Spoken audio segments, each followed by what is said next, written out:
Hello, ma'am. I am Prince Kanha. And would you say that I am activity? We have we have the title of Jesus, biblical text, significance of this title to me. So number 1, Son of God. Mark chapter 1 verse 1.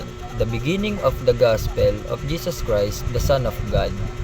And this reminds me that Jesus is powerful yet loving, and I can trust him with my life. Number 2, beloved Son. Mark chapter 1 verse 11. Thou art my beloved Son, in whom I am well pleased. God's approval of Jesus helps me believe that following him is the right path. Number 3 is the Holy One of God. Mark chapter 1 verse 24. I know that thou art the Holy One of God. Jesus is pure and perfect, someone I can look up to when I struggle. So number 4, Son of Man.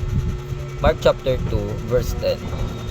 But that he might know that the Son of Man have power on earth to forgive sins. Jesus understands human struggles, so I feel seen and understood. Number 5, Bridge Good.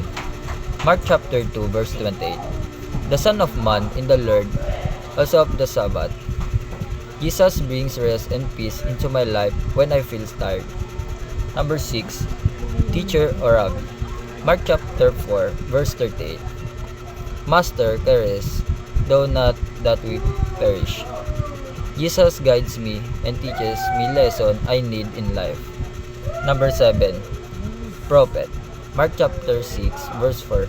A prophet is not without honor.